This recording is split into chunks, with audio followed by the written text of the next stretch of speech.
உள்ளமே பீடம் உணர்வே சிவலிங்கம் தெல்லியர் அச்சுக்கும் மாறு. வணக்கம், இது உங்கள் கவிதூஸ் வலையொலி. உலகத்திலே இந்த ஒரு கோவில்ல தான் தெய்வத்துக்கு ரத்தத்தாலேயே அபிஷேகம் நடக்குது. இந்த கோவிலை எங்க சுற்றிலும் ஒரே ரத்தமயமாவே இருக்கும். கேட்கவே கொஞ்சம் நெருடலா இருக்குல்ல? அது மட்டும் இல்ல, இந்த ஒரு கோவில்ல மட்டும்தான் நம்ம எல்லா தெய்வங்களையும் பார்க்க முடியுது. அப்படி எந்த கோவில் அதுன்னு தானே கேட்குறீங்க. ஆனால் அது தெரிஞ்சுக்கிறதுக்கு முன்னாடி நீங்கள் நிச்சயம் இந்த கோவிலோட சக்தியையும் சிறப்பையும் தெரிஞ்சுக்கணும். இந்த கோவிலுக்குள்ளே போனதும் இடதுபுறத்தில் நம்ம எல்லா தடங்கல்களையும் தகர்த்து எறிகிற ஆனை முகத்தவன் 5 கருத்தவன். அப்படியே கொஞ்சம் வலது பக்கம் போனால் நம்ம சிக்கல்களை தவிடு பொடியாக்குற சிங்கார வேலன் தேவயானை வள்ளியோட. அவங்கள தாண்டி உள்ளே போனீங்கன்னா நமக்கு தம்பதியராக காட்சி தராங்க சிவனும் பார்வதியும். அதுக்கடுத்து நம்ம ஸ்ரீஹரியும் மகாலட்சுமியும். அது மட்டும் இல்லை, இந்த கோவிலில் பிரம்மாவையும் சரஸ்வதியுமே தரிசிக்க முடியும். அப்படியே கொஞ்சம் வெளியில் வந்தீங்கன்னா ஒரு பக்கம் பத்ரகாளி, பிரத்யங்கரா, வராகி, துர்காதேவி, இன்னொரு பக்கம் நரசிம்மர், முனீஸ்வரர், கருப்பசுவாமி, சுடலை மாடசுவாமின்னு இப்படி எல்லா விதமான உக்கிர தெய்வங்களையும் தரிசனம் பண்ணிட்டு அதுக்கடுத்து வந்தீங்கன்னா 18 சித்தர்கள், ஸ்ரீ ராகவேந்திரர், பாபாவையுமே பார்க்க முடியும். அப்படியே கொஞ்சம் தள்ளி போனால் நம்ம சிரஞ்சீவி ஆஞ்சநேயர் ஒரு சுற்றிட்டு உங்கள் குலதெய்வத்தையும் வணங்கிட்டு காமாட்சி, மீனாட்சி, விசாலாட்சி, 7 கன்னிகள்னு எல்லாரையும் இங்கே பார்க்க முடியும். அது மட்டும் தானா, இவங்க கூடவே மாரியும் இருக்காங்க, மேரியும் இருக்காங்க. அது மட்டும் இல்லை, இந்த கோவிலில் பஞ்சபூதங்களையும் பார்க்க முடியும், பிரபஞ்ச சக்தியையுமே உணர முடியும்.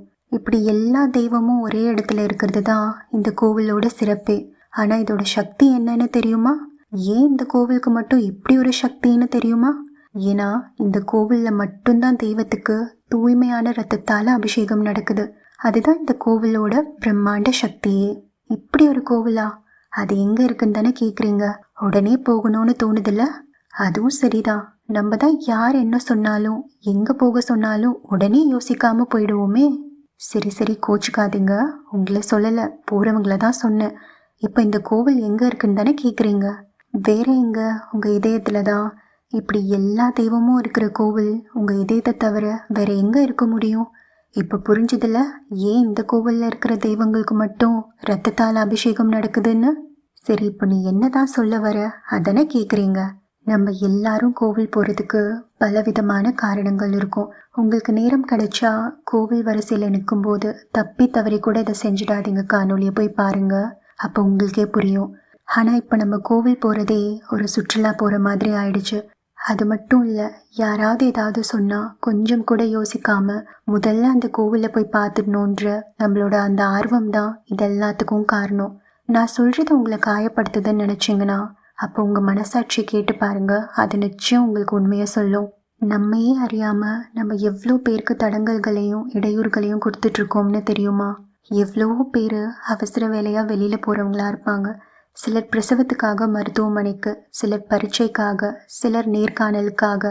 இப்படி கூட்டல் நெரிசல்னால அவங்களோட இந்த அன்றாட வாழ்வு எவ்வளோ பாதிக்கப்படும்னு தெரியுமா?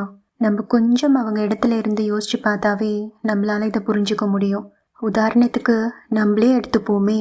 அவசரமாக ஒரு வேலைக்காக வெளியில் போகிறோம். அப்போ அங்கே பயங்கரமான போக்குவரத்து நெரிசல் ஏற்பட்டால் நம்ம எப்படி உணர்வோம்? அதுதானே எல்லாருக்கும். எங்கள் அக்காவோட பிரசவத்துக்கு மருத்துவமனைக்கு போகும்போது என்ன நடந்ததுன்னு என்னோட மன அழுத்த காணொலியில் பகிர்ந்திருப்பேன். முடிஞ்சால் நேரம் கிடைக்கும்போது அந்த காணொலியை ஒரு முறை கேட்டு பாருங்க. அப்போ தான் உங்களால் இந்த சூழ்நிலையை முழுமையாக உணர முடியும். அது மட்டுமா, நம்ம போகும்போது தூய்மையாக இருக்கிற இடம் நம்ம திரும்பி வரும்போது அதே தூய்மையோடு இருக்கிறதில்ல. இல்லை, நம்ம தூய்மையோடு வச்சுக்கிறதில்ல. காரணம் நம்ம போடுற குப்பைகள் தான். தெய்வம் எல்லா இடத்துலையும் இருக்குன்றது உண்மைனா அப்போ நம்ம யார் மேலே அந்த குப்பைகள் போடுறோம்னு கொஞ்சம் யோசிச்சு பார்த்தீங்களா? கோவிலுக்கு போக வேண்டான்னு சொல்லலை, ஆனால் இந்த நாள் கிழமையில தான் போகணுன்றதெல்லாம் கிடையவே கிடையாது. நீங்கள் எப்போ நினச்சாலும் அவனோட இதே கதவு உங்களுக்காக எப்போவுமே திறந்தே தான் இருக்கும்.